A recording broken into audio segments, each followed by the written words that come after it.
Jangan pernah datang ke pasar setan. Film ini film keluaran Idean Pictures. Idean Pictures itu yang bikin Sleep Call bukan sih?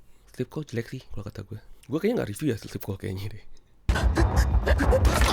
Oke, sebelum gue bahas filmnya, gue mau ngasih tau dulu bahwa sebenarnya gue tidak kepikiran buat nonton film ini. Ini film Plan B. Karena waktu itu niat awal gue mau nonton film itu adalah film Dune Part 2. Pagi-pagi nih, gue udah standby buat pesan tiket bioskop karena kan gue pengen dapat yang best view ya. Gue nontonnya maunya di IMAX. Dan tiket udah dibuka, gue langsung pesan, gue dapet kursi dengan best view yang menurut gue. Nontonnya di IMAX.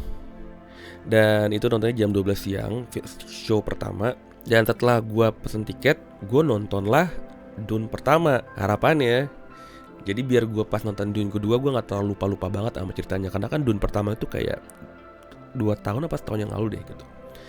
Dan ceritanya kan cukup berat ya, jadi lu kayak mesti, takutnya gue malah gak nyambung sama Dune keduanya nanti. Jadi gue untuk menyegarkan diri gue dan siap ketika nonton Dune yang kedua, gue nonton film Dune yang pertama gitu. Selesai film Dune pertama, gue siap-siap lah buat ke bioskop. Gue nyampe ke bioskopnya, gue print tiketnya dan gue nunggu gitu. Pas gue nunggu, ini kok udah masuk jam main filmnya nih, tapi kok nggak mulai-mulai, maksudnya nggak dibuka-buka pintunya gitu, nggak ada informasi pengumuman bahwa untuk masuk ke studio ke studio IMAX-nya.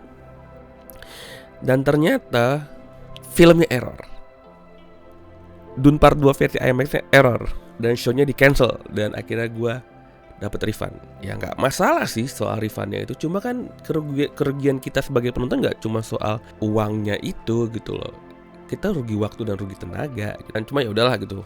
Tengahnya dapat refund ya masih terima aja lah.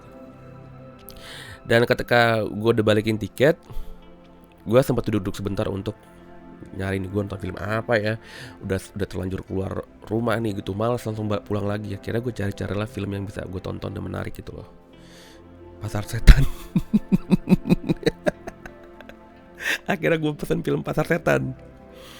Dan gue nontonnya nggak di bioskop yang sama karena film itu nggak tayang di bioskop itu deh, seinget gue.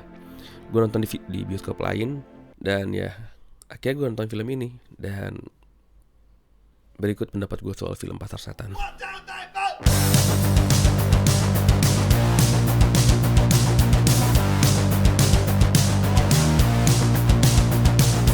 Film Pasar Setan ini disutradari oleh Wisnu Surya Pratama, diproduseri oleh Susanti Dewi, penulis skenario-nya Pratiwi Juliani.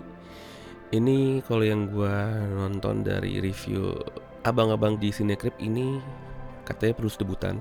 Berangkat oleh Audi Marisa sebagai Tamara, ada Roy Sungkono, ada Cindy Huang, ada Agni Pratista, Michelle Taelea, Kiki Narendra, Fajar Gomez, Fangtastis.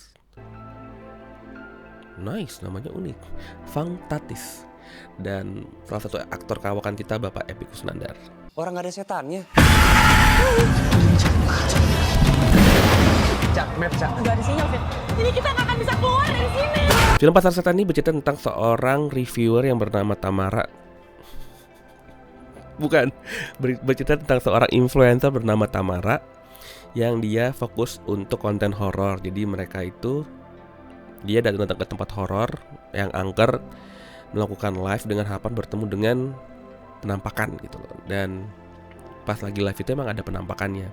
Cuma ternyata karena mata-mata netizen Indonesia itu sangat jeli sekali ya, ternyata ketahuan bahwa itu penampakannya bohongan. Dan emang akhirnya kita tahu juga bahwa itu emang penampakannya settingan gitu. Dan itu menjadi bahan olok-olokan netizen. Dan si Tamara ini kena bulian lah, dibully satu Indonesia gitu loh, satu netizen Indonesia gitu. Karena ada adegan di mana ada banyak reviewer gitu yang ngebahas soal penampakan palsu ini, dan itu membuat Tamara ini jadi down dan namanya jadi buruk gitu loh.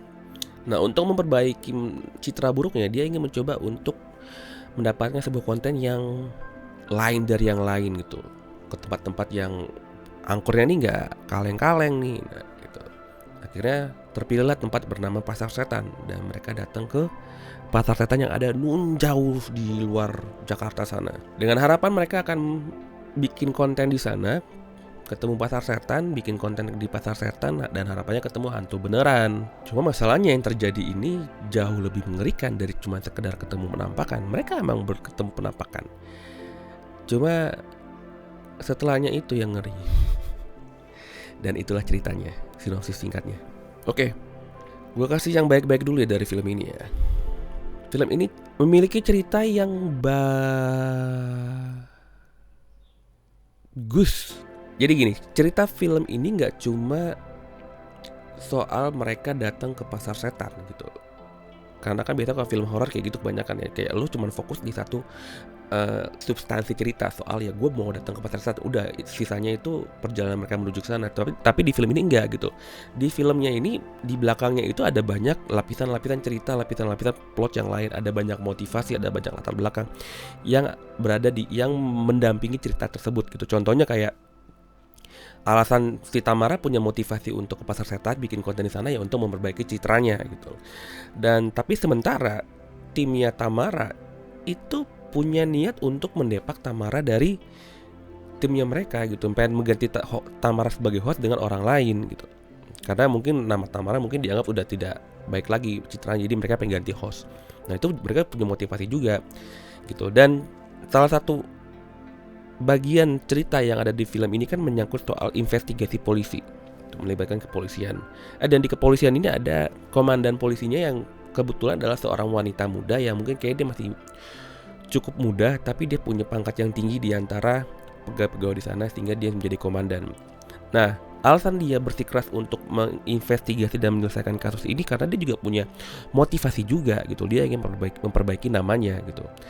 Itu yang gue bilang kenapa cerita ini nggak cuma cerita soal pencarian pasar setan, tapi ada banyak motivasi yang menjadikan sang aktor, sang tokoh bertingkah seperti itu atau mengambil keputusan seperti itu. Itu yang gue bilang bagus. Tapi apakah secara keseluruhan cerita ini bagus? Ya enggak juga gitu loh. Tapi gue nggak bilang cerita ini jelek. Gue sangat menghargai usaha sang penulis untuk membuat cerita ini tidak terlalu kering lah gitu ya. Itu yang patut gue puji. Untuk soal jump scare di film ini nggak banyak sih, nggak banyak. Cuma ada beberapa jump scare yang benar-benar ngagetin dan serem gitu.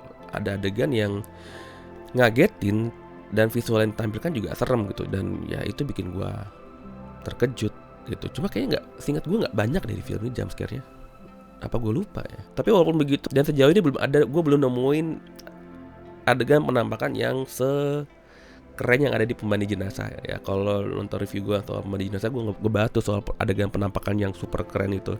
Nah di sini belum ada sih, masih ada di Pemandi Jenazah, atau mungkin belum ada adegan penampakan yang lain yang bisa menandingi penampakan di Pemandi Jenazah. Terus film ini kayaknya masuknya kategori semi mockumentary kali ya, karena nggak semua adegan di film ini diambil dengan style mockumentary gitu, yang style dengan POV kamera yang dipegang oleh si aktor. Enggak, ada beberapa adegan dari film ini yang masih model pengambilan gambar ya layaknya film pada umumnya gitu loh. Cuma memang sebagian besar dari film ini menggunakan gaya mockumentary atau found footage.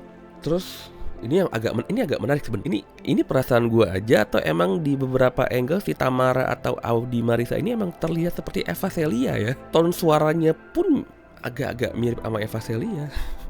Gue gak tau ini perasaan gue aja, emang kalian juga merasakan hal yang sama ya. Jadi gue sempat berpikir ini yang main Eva Celia atau bukan sih. Tapi setahu gue Eva Celia sudah tidak semudah ini. Kita udah sampai di pasar setan. Kekurangan dari film ini bahkan ada di awal-awal film. Ini lebih ke teknis ya. Jadi awal film itu kan adegannya adalah adegan live. Jadi si Tamara ini sedang melakukan live di tempat horor, yang kita berbicara soal konsep live yang dilakukan oleh tim kecil ya. Jadi cuma ada talentnya, ada si influencernya, dan ada kameramennya. Kita ngebahas modelnya yang satu kamera gitu ya. Kita nggak ngebahas soal adegan live yang ala stasiun TV yang pakai banyak kamera sehingga bisa melakukan cut to cut dalam live. Nah ini kan kita di film ini konsepnya itu, yang aktornya influencernya sendirian, terus yang rekam juga sendirian, satu orang dan gunakan satu kamera. Masalahnya itu kan lagi live ya, kok bisa ada editing, ada cut to cut adegan gitu loh. Jadi pertama dia live-nya syutingnya dari angle A, terus tiba-tiba dia berubah jadi angle B, tapi itu modelnya nge-cut gitu, dan bagi gue itu kayak emang bisa ya gitu.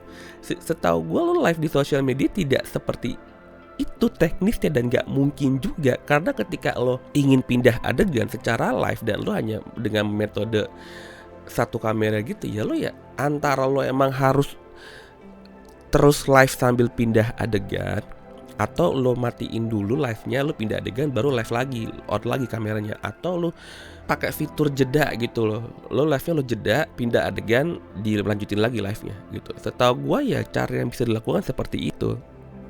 Tapi ini enggak, dia bisa semudah itu nge-cut, langsung pindah angle dengan satu kamera. Dan ini yang sedang ditampilkan ke kita sebagai penonton itu adalah adegan live, bukan adegan rekaman live gitu. Dan ketika di live-nya pun kayaknya yang komentar-komentarnya juga tetap masih sinkron gitu loh, nggak ada editan komentar yang berubah. Jadi ya itu yang bikin gue ketika nonton kayak, loh emang bisa ya live kayak gitu ya? Gue baru tahu tuh, canggih amat nih kamera bisa nge-cut gitu, pindah lokasi dengan semudah itu dan tanpa menginterupsi proses live. Kedua, ini kan filmnya judulnya Pasar Setan. Ketika lo nonton Pasar Setan, dan ketika gue akan nonton Pasar Setan, di perjalanan gue menuju bioskop, yang ada di kepala gue adalah sebuah lokasi yang cukup besar, meliputi beberapa stand, tapi standnya kita nggak bicara stand ini ya, stand yang ala-ala di mall, nggak, stand yang ya kayak tempat-tempat jualan gitu, yang ada banyak tempat gitu, dan ada aktivitas transaksi jual belinya gitu loh. Nah itu yang ada di kepala gua. Tapi ketika gua nonton film ini, yang muncul tuh kayak sebuah bangunan yang nggak besar juga, tapi nggak kecil juga gitu loh. Dan itu cuma satu bangunan itu doang gitu loh. Dan tidak tampak seperti pasar bagi gua. Gua nggak tahu ya, gua nggak punya preferensi pasar lain selain yang gua tahu selama ini. Karena kalau pasar tradisional yang gua tahu itu biasanya besar gitu loh. Kayak melibatkan ada beberapa stand atau beberapa booth, tapi yang tradisional ya gitu loh. Dan sepanjang film pun gue nggak ngelihat ada adegan yang menyerupai sebuah situasi pasar. Nggak ada transaksi jual beli sih, ingat gue. Nggak tahu ya, apa emang di akhir-akhir menjelang akhir ada, tapi gue nggak tahu karena gue menjelang akhir film gue sempat tidur sih. Itu sih salah satu yang menurut gue kayak nggak sesuai ekspektasi gue gitu. Pasarnya tidak seperti pasar. Ya mungkin ini masalah budget kali ya. Jadi ya yaudah lah, yang penting lo bikin aja bangunan yang kayak pasar gitu loh. Ntar kita mainin di angle aja deh biar terlihat seperti emang di pasar gitu. Padahal enggak, itu kayak bangunannya cuma satu. Terus berikutnya ini detail sih, dan ini kembali lagi ke teknis sih. Ada adegan ketika mereka datang ke lokasi Pasar Setan itu, mereka kan datang pakai mobil, dan tuh kalau nggak salah entah sore entah siang gitu. Tapi gue nggak ngelihat ada sinar matahari, tapi bukan malam juga. Mereka melewati jalan yang kecil. Nah sepanjang melewati jalan kecil yang di hutan itu, mereka berpas-pasan dengan penduduk. Itu sejauh itu gue fine aja gitu. Cuma masalahnya ketika film berlanjut dan ada adegan di mana mereka berusaha untuk keluar dari hutan itu sudah malam gitu, dan mereka naik mobil lagi, kan di hutan ya, dan mereka punya mobil gitu. Mereka naik mobil lagi berusaha untuk keluar dari hutan itu di malam hari. Cuma ada adegan di mana mereka kembali bertemu dengan penduduk, tapi ini bentukannya udah setan ya. Tapi lo inget, ini sudah malam. Masalahnya ketika mereka kembali bertemu dengan penduduk yang udah jadi setan itu, style gambarnya mirip sama yang gue lihat pas lagi mereka datang yang masih belum gelap, nggak konsisten jadinya. Gue nggak tahu, mungkin ya mereka pas lagi siang itu nyetok footage kali ya. Cuma ya itu agak, bagi yang jeli itu mengganggu sih. Kayak gue tuh kayak, ini kan bukannya kayak masih ada cahaya-cahayanya, ini kayaknya bukan kayak gambar tadi siang dah gitu. Sementara lu udah malam di situ, udah gelap-gelapan. Itu aja sih. Dan soal acting standar lah ya gitu, nggak ada yang jelek, nggak ada yang bagus gitu loh. Untuk level seremnya oke lah, walaupun nggak serem-serem banget. Film ini memiliki twist, dan twistnya ini ya cukup menarik lah gitu loh, nggak terlalu terkesan dipaksakan. Oke, itu aja untuk film Pasar Setan ini. Gue kasih nilai 6,5 lah. Gue tadi mau kasih nilai 6, cuma gue menghargai usaha sang penulis untuk membuat cerita yang cukup memiliki lapisan, sehingga masing-masing tokohnya mempunyai motivasi atas segala tindakannya. Itu 6,5 berarti. Pasar Setan gue kasih nilai 6,5. So, itu aja review dari gue. Kalau suka sama review gue, lo bisa klik like. Kalau nggak suka bisa lo komen atau klik dislike. Dan kalau nggak setuju sama review gue, lo bisa debat argumen gue di kolom komentar. Dan sampai jumpa di review-review gue selanjutnya. Dadah, gue mau nonton Dune sekarang. Semoga yang kali ini bener nggak rusak lagi.